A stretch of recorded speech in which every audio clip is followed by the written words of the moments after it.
invitados a dos filósofos que son también docentes, investigadores, y con quien vamos a hablar de distintos temas. Bienvenidos Agustín Courtoisí y Pablo Meloño. Muchas gracias, un gusto recibirlos, igualmente para nosotros. Bueno, se cumplieron hace muy poquito, el 1 de mayo, 100 años de la muerte de José Enrique Rodó. Alguien que ha estado muy presente en los medios, en las discusiones, con sus detractores también, no solamente las personas que lo recuerdan con cariño y con real orgullo, ¿no? ¿Por qué esa hazaña a veces con alguien que a la vista suena, parece ser tan luminoso, ¿no? Sí, el problema de Rodó fue el estilo, ¿no? Un estilo que hoy nos suena como ese modernismo, ese bronce, ese mármol. Había una lejanía en el estilo. Tal vez la figura de él como figura de la cultura y de la política uruguaya no fuera demasiado carismática. Era un hombre retraído, pero creo que están dados los elementos para comenzar a leerlo y comenzar a circularlo, porque en definitiva, a ver, la dificultad de lenguaje nos pasa con muchísimos grandes autores, y honestamente, si uno se pone a leer a Ariel, a mí me parece que no es el estilo ese de la Pampa Granito y las parábolas que nos hacían estudiar en la escuela de mi época, no la de usted. No, pero el liceo de mi época eran las parábolas y a veces yo creo que no, por lo menos a nivel de enseñanza secundaria, no sé qué pasa ahora, se lo reduce a Rodó a las parábolas y uno termina descubriendo a Rodó de grande por todas estas cosas que ustedes están hablando y que la sociedad rodoniana ha planteado. El otro día Fernán Cisnero en el diario El País escribió un artículo que mencionaba el personaje o el centenario que interpela a la realidad. ¿De qué manera Rodó, 100 años después de muerto, interpela la realidad? Sí, creo que lo primero que hay que decir es lo que se ha omitido de la obra de Rodó, que es gigantesco, que es la actuación parlamentaria. Rodó fue 3 periodos diputado. Y por el Partido Colorado. Por el Partido Colorado, una posición muy independiente frente a José Valle Ordóñez. Y quien conozca la actuación parlamentaria, que está de libre descarga en la biblioteca del Poder Legislativo, en PDF, yo lo voy a colgar en estos días en mi blog, en Filosofismas, para que la gente no tenga los vericuetos de los cuadros de diálogo de la biblioteca del Palacio Legislativo. No es una crítica a la burocracia, sino es hacer más amigable. Es un dato. La actuación parlamentaria, para decirlo en breves palabras, muestra un Rodó que en plena guerra civil pedía una concepción más amplia de la libertad de prensa. A ver si nos entendemos. Saravia estaba con sus tropas, 1903, 1904, y había restricciones, y algunas restricciones Rodó las aceptaba, como no se puede informar acerca del movimiento de tropas o las posturas políticas de determinados personajes, y en particular había un punto que a él le irritaba, y él entendía que las restricciones a las informaciones sobre la marcha de la guerra no debían alcanzar este punto. En ese momento se consideraba que las referencias a la paz, acuerdos de paz, era entreguismo. Imagínense ahora en Colombia, hay gente que entendió que los acuerdos de paz del presidente Santos con la FARC era entregar a la FARC una cosa que no merecía. En ese momento se sostenía que cualquier planteo en la prensa de un acuerdo de paz era una entrega a las fuerzas de Saravia. Iban a reforzar un Uruguay dividido en departamentos de un color y departamentos de otro. Y Rodó, con unas intervenciones admirables, decía, es cierto que algunas formas de proponer la paz pueden ser búsquedas de pactos que siguen prolongando esta república dividida. Y yo quiero, señor presidente, le decía al presidente de la Cámara, un Uruguay unido, una república unida. Es cierto que algunos pactos pueden terminar en este tipo de cuestión, pero ninguna manera de hablar de la paz, ninguna manera razonable, cuidadosa, puede ser aceptada en la prensa. ¿Cómo no vamos a hablar de la paz si estamos en la guerra? Y si la paz es lo que todos queremos en definitiva. Es admirable. Un llamado a la tolerancia. Un llamado a la tolerancia, y además en qué momento, donde cualquiera diría, bueno, en este momento no vamos a hablar de libertad de prensa si estamos con las tropas de Saravia por allí. Él tenía, yo diría que tiene algunos puntos oscuros de repente, o por lo menos que a mí no me satisfacen. Él se opuso a la ley de 8 horas de Valle, que finalmente fue aprobada, pero por motivos muy prácticos. Él no quería uniformizar la legislación laboral. Era un hombre tremendamente sensible en lo social. Le escribe a Rafael Barret, nada menos, una carta encendida ante la injusticia social, pero un hombre muy, muy moderado. O sea, los ideales pueden ser encendidos, pero las maneras en que lleguemos a esos ideales tiene que terminar teniendo algunas prudencias, ¿verdad? Eso por un lado. Y sí. No, que también pasa con la hazaña que decía Malena, o las pasiones o las polémicas que a veces despierta la obra de Rodó, que creo que podemos hacer una lectura muy saludable de que eso suceda, porque a veces con pensadores de principios del siglo XX, finales del siglo XIX o para atrás, cuando ya no hay polémicas, cuando ya no se encienden debates sobre su pensamiento, significa que se han transformado en una suerte de objeto histórico, claro, el cual lo podemos estudiar, podemos analizar su obra, pero ya no forma parte de nuestro debate, ya no forma parte de nuestros problemas, de nuestras preocupaciones actuales. Es decir, que ha perdido vigencia. Y en el caso de Rodó justamente eso es lo que no pasa. Y el hecho de que haya detractores y reivindicadores de Rodó, que como decía Agustín, algunos aspectos de su pensamiento uno sienta que comulga, con otros se toma un poco de distancia, marca la vigencia de ese pensamiento en el debate actual, en la construcción del Uruguay del siglo XX, y en las cosas que siguen interesando a los uruguayos actualmente y al pensamiento uruguayo actualmente. Por lo cual, siempre que haya debate, siempre que haya posiciones divergentes, creo que puede leerse como un muy buen síntoma de la vigencia de un autor, ¿no? De la salud de un sistema de pensamiento, ¿no? Con los autores con los que eso no pasa, quizás ya no están sintonizando tan bien con nuestro horizonte histórico y con las cosas que nos interesan actualmente. O sea que es un buen síntoma, creo yo. A mí me interesa un punto, por ejemplo, que también se le ha criticado, que es el ocio contemplativo, que él promulgaba un poco, ¿no? Como el autoconocimiento, toda esa forma de acercarse a los jóvenes también y transmitirles entusiasmo y bregar por la innovación, por hacer cosas que fueran propias, ¿no? No estar imitando, sino haciendo lo propio. ¿Cómo ven toda esa parte de su discurso y de lo que él promovía? Sí, lo que tiene que ver con el ocio contemplativo tiene que ver seguramente con la admiración enorme que tenía de la cultura greco-latina. El ocio contemplativo es una expresión que hoy suena a alguien que es una especie de aristócrata o alguien con dinero que quiere dedicar sus tiempos largos a llenarse la vida con alguna distracción. En el caso de Rodó, el ocio contemplativo es un tipo de concepción de no atarse a los móviles materiales, a las necesidades materiales, aunque las necesidades materiales siempre nos requieran, porque las necesidades materiales las tienes desde el marginal hasta la persona que tiene una fortuna, siempre hay algo que te falta si miras lo material. Creo que el ocio contemplativo es no prestar tanta atención a los móviles materiales de la vida, usarla para lo mejor, que es la belleza, la verdad, la justicia. Es la parte más difícil de explicar a los jóvenes y a los nuevos lectores de Rodó. Porque ocio contemplativo, reitero, tiene algo de cosa pequeño burguesa, el sueño del fin de semana en la casa de afuera sin hacer nada. Bueno, llamémosle ocio creativo, ¿por qué no? Yo creo que habría que redefinirlo en ocio creativo y habría que conectarlo para entenderlo de verdad habría que conectarlo con otra cosa. ¿No tiene más que ver con la espiritualidad? Tiene que ver con la espiritualidad, pero en un sentido abstracto. Rodó era un idealista en sentido de aspirar a la estética, a la belleza, a una sociedad más armoniosa. Un idealista incluyente, un idealista tolerante, porque no todos los idealismos son tolerantes, y además un idealista en el sentido de perseguir la mejora constante, el cambio constante de cada uno. Reformarse es vivir, pero el énfasis está puesto en cada uno, motivo de proteo clarísimo eso, ¿no? O sea, es cambiarse uno porque si no los hechos te cambian, aceptar que uno tiene dentro muchas personas y lo mejor es que uno intente elegir cuál de esas personas va a desarrollar. El ocio contemplativo, yo creo que Jaime lo acaba de mejorar con una fórmula del ocio creativo, el ocio creador. Pero insistamos en esto no se entiende sin la admiración de Rodó por la cultura griega y la cultura latina en general. El Ariel de Rodó... De fines del siglo XIX, principios del XX, también hay que ubicarlo en esos términos. Hay que ubicarlo en esos términos. No podemos analizarlo con la cabeza del siglo XXI.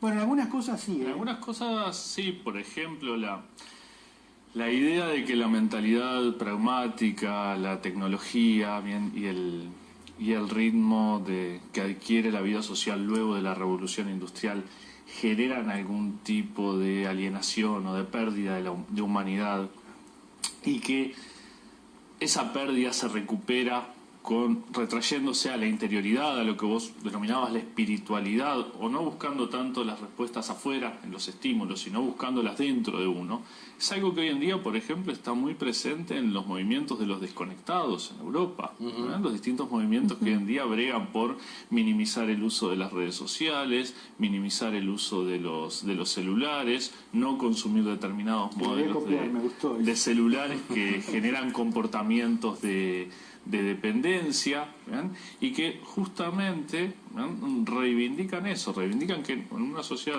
como la actual, en que hay una superabundancia tecnológica, una hiperestimulación, ¿bien?, un aumento fuera de control del volumen de información al que podemos acceder, ¿bien?, el sentido de la relación con la tecnología y con los demás seres humanos no está dado por la búsqueda abundante de estímulos, de productos, de servicios, de clics, de bits que se asimilan en las redes sociales, sino por desacelerar los tiempos de la vida social y desacelerar los tiempos de la existencia, justamente.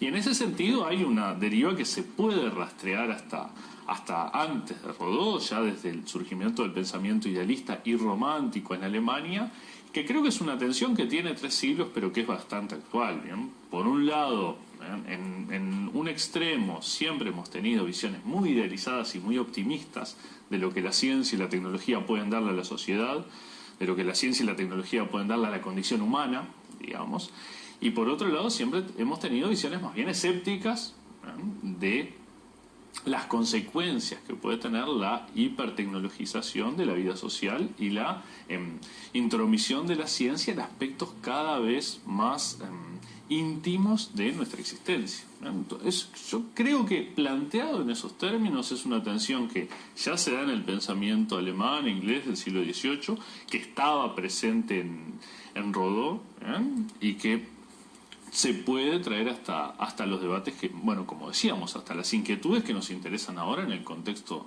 contemporáneo, ¿no? Pero todo eso hay que conectarlo con el Rodó menos asimilado, peor asimilado. El Ariel de Rodó, lo que yo llamaría el antiimperialismo caballeresco, el antiimperialismo inteligente. Yo diría que tres de las grandes figuras de la historia de Uruguay en muy diferentes ámbitos hacían uso de un antiimperialismo inteligente. Rodó en el Ariel explica que no es que los imperios nos pongan la pistola en el pecho para que hagamos las cosas, y él particularmente habla de los Estados Unidos. La gran habilidad de Estados Unidos es la seducción, la conquista moral de nuestras voluntades, en particular de nuestras élites y de nuestras masas, fascinables por el éxito material de esta gran nación. ¿Por la manipulación de alguna manera? No es manipulación, ¿no? Es el soft power de Joseph Nye. O sea, él lo dijo antes, las naciones, decía Joseph Nye muchas décadas después, pueden dominar a otras por la fuerza, por la violencia, por el genocidio, por la amenaza económica, pero hay otra manera de dominarlas, que es ser una cultura lo suficientemente atractiva para que por propia voluntad los distintos pueblos subordinados en algún aspecto se avengan a esa hegemonía. Y él por eso decía, rastreemos en quiénes somos nosotros, en nuestras raíces latinas. Hablo de Rodó el Ariel, que me parece fantástico en este punto, porque ese es el antiimperialismo que habría que practicar hoy. Distante en el estilo, aunque no siempre en la sustancia, del comunicado del Partido Comunista contra la Embajada de los Estados Unidos en Uruguay, del cual si hubiera tiempo hablaríamos. La otra gran figura del Uruguay que tuvo un antiimperialismo inteligente, más allá que también tuvo sus puntos oscuros, fue Luis Alberto Herrera. Luis Alberto Herrera apoya el golpe de Terra y otras cosillas más que a mí no me gustan nada. Sin embargo, fue gracias a él a quien no tenemos bases norteamericanas en Uruguay. Y fue el autor de la magnífica frase: ni la sovietización de las patrias americanas, ni una estrella más en la bandera de ningún imperio. Y el otro, Wilson Ferreira Aldunate, que cuando fue a denunciar los crímenes de la dictadura en Estados Unidos, dijo: yo provengo de un partido tradicional, no tengan temor de afinidad alguna con el pensamiento marxista. No hay ningún peligro, decía Wilson Ferreira en 1983, no hay ningún peligro de que en Uruguay nos alejemos, le demos la espalda a los que se acostumbra a llamar valores de Occidente. El asunto es al revés. El asunto es que sigamos creyendo que ustedes creen esos valores, que Occidente cree en esos valores. Yo diría que son 3 puntas: el Ariel de Rodó, Herrera contra las bases americanas y Wilson denunciando los crímenes de la dictadura en los 80. Hay antiimperialismo inteligente en el sentido, bueno, si creen esos valores de democracia, de libertad, de respeto de la autonomía de los pueblos y las personas, ¿por qué no lo practican, no? Yo creo que por ahí hay una parte de un Rodó incómodo para mucha gente, porque los ballistas no lo quieren porque era antiballista, los blancos no lo quieren porque era colorado, pero Rodó... Y la izquierda ahí anda. Rodó, bueno, es la izquierda, lo que pasa es que hay que leer la historia. La historia no empezó con los partidos de la izquierda, hay mucho más antes, ¿verdad? Y un poco, ¿quién puede ser que Metol Ferré continúe un poco la idea de Rodó? Absolutamente en ese aspecto. Alberto Metol Ferré yo creo que sintetiza muchas de estas ideas, ¿no? Una nación de naciones, y también muy alineado con lo que fue Carlos Quijano. Sí. El repensar el país que decía Quijano, o el Uruguay como problema, como se llamó el fantástico libro de Metol, que dicho sea de paso fue hace un par de años editado por Editorial UM. Hacemos la pausa si nos permiten y luego seguimos conversando aquí por Amor al Arte.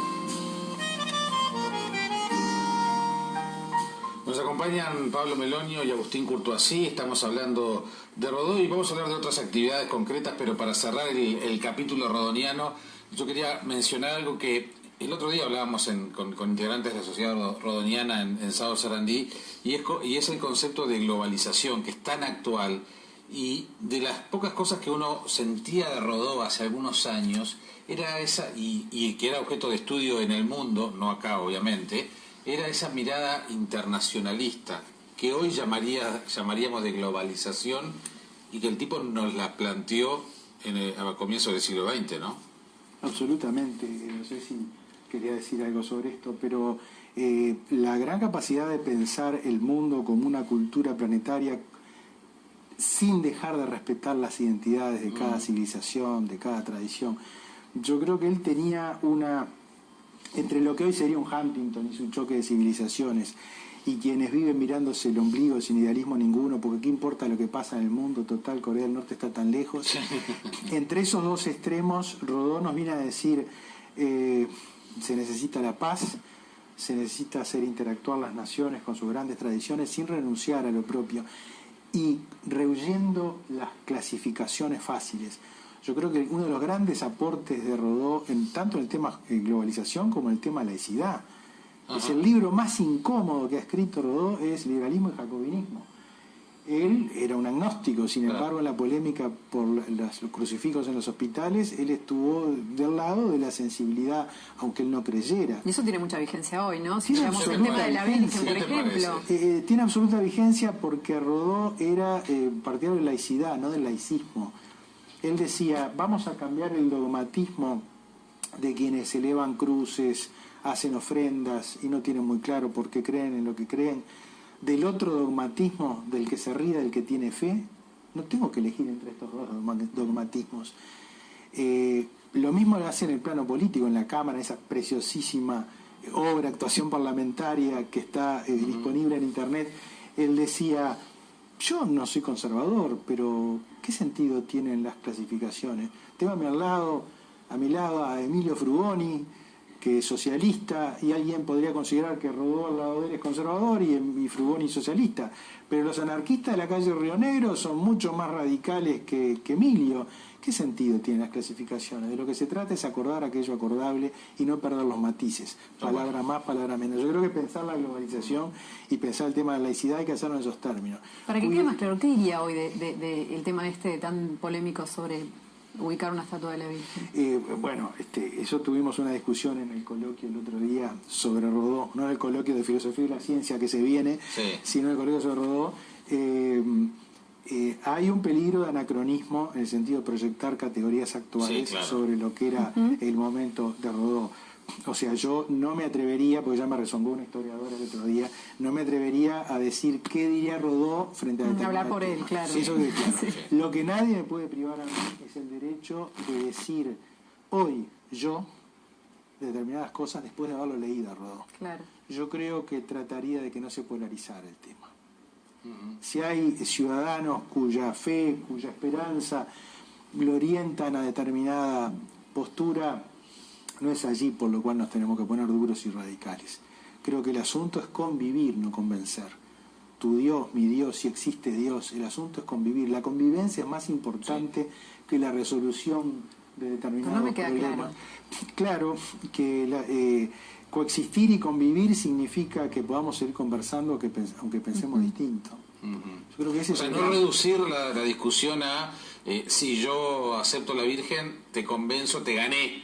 O la Iglesia ganó espacios. Sí. Él no le explicaba al superior gobierno Valle Ordóñez que hablar de la paz no era entregarse a Sarabia, que debíamos hablar de la paz de alguna manera. Hoy él podría decir, yo soy agnóstico, yo no creo en esas cosas, pero este es el problema. Si para algunos ciudadanos esto, ojo, estoy interpretando a Rodó después de haberlo leído. Reitero que no me atrevería a decir Rodó, hoy diría tal cosa. Pablo, ¿qué pensás? Ahí voy a ir desde el principio, desde la globalización. Sí. Ahí hay un tema de qué nos aporta el pasado para comprender el presente, ¿no? Si nosotros tomamos un historiador y le preguntamos, ¿usted puede comprender el Renacimiento con el pensamiento de la Edad Media? Seguramente el historiador nos va a decir que no se puede. ¿Por qué? Porque el Renacimiento es muy distinto a la Edad Media, entonces los autores medievales no podían prever todo lo que iba a venir después y cómo iba a ser el mundo un siglo después. Del mismo modo podemos preguntarnos, ¿yo puedo comprender la globalización de comienzos del siglo XXI, la sociedad de la información, el desarrollo de la web 2.0 con un autor de fines del siglo XIX, principios del siglo XX? Si yo pienso que el mundo cambió demasiado, o que los cambios que acabamos de mencionar son de fondo, son estructurales, seguramente ese autor no podría haber dicho nada. Rodó no podría haber dicho nada porque no se iba a imaginar cómo iba a cambiar el mundo en un siglo después. El mundo de hoy parece ser demasiado diferente a lo que era hace un siglo y medio como para que tengamos respuestas directas en los pensadores de hace un siglo y medio sobre los problemas actuales. Eso no quita que podamos tener enseñanzas o podamos construir nuestras propias interpretaciones a partir del pensamiento de esos autores. Entonces Rodó, como bien decía Agustín, nos deja la precaución contra la polarización, nos deja el escenario de pensar que la sociedad es un espacio de diálogo, de articulación, donde el fin es la convivencia, no el fin es ir ganando batallas en la lucha. Porque pensar estas situaciones como guerras en las cuales hay que ir ganando batallas lleva a una dialéctica sin fin, en la cual hoy va a ser una virgen en un espacio público, mañana va a ser otra cosa, porque la batalla no termina la guerra no termina hasta que no se ganan todas las batallas. Entonces, la premisa que nos deja Rodó, que seguramente nunca se hubiera imaginado un contexto como el actual y problemas como los que tenemos actualmente, es la convivencia social y la articulación de posiciones diversas como objetivo, como horizonte. Y de ahí se derivan prácticas concretas que apuntarían a eso, y de ahí el filósofo también tiene un rol social relevante como articulador del diálogo. No quiero discrepar contigo, no quiero... Discrepemos si tenemos que discrepar. No, justo esta vez no, porque no es en eso, en otras cosas tal vez sí. Hay una cosa importantísima. Tomando lo que tú decís, me hace pensar en ciertas ideas respecto a las cuales tenemos que estar prevenidos. Hay que tener un gran cuidado con el anacronismo, reitero. Sí. Pero hay que tener un gran cuidado también con el temor a incurrir en anacronismo, porque eso me puede impedir ver las enormes similitudes, las enormes constantes históricas que hay entre el momento de Rodó y nosotros. Yo me siento mucho más cerca del Rodó diputado que con los diputados de todos los partidos, gobierno y oposición, que están hoy. Yo lo siento un hermano de pensamiento, mucho más cercano a mí. ¿Qué hubiera dicho Rodó? Reitero, me abstengo, pero tengo una sospecha tremenda. Él, respecto de retirar los crucifijos de los hospitales, siendo agnóstico, dijo, es la imagen de la esperanza, dejémosla allí. Me gustó más la solución de Baferreira. Baferreira decía en la polémica que cada enfermo, que cada paciente elija el símbolo que desea, ¿no?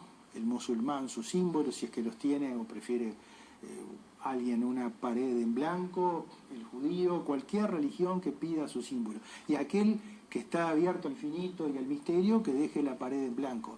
Pero esa es la solución de Baferreira. Que muy buena, para mí es la mejor. Pero igual me encanta la de Rodó, porque siento agnóstico, dice, pongan la cruz. siendo agnóstico y partidario de la laicidad, hoy tal vez diría, pongan la estatua de la Virgen si eso da esperanza a la gente. Entonces yo creo que también hay que tener mucho cuidado esta posmodernidad, que no se pueden comunicar las culturas, no nos podemos entender ni con el presente, con los que tienen culturas diferentes, ni con el pasado porque era otra época. Esa gente lo único que está seguro es de que va a cobrar su sueldo en la universidad ahora a fin de mes, de lo demás duda.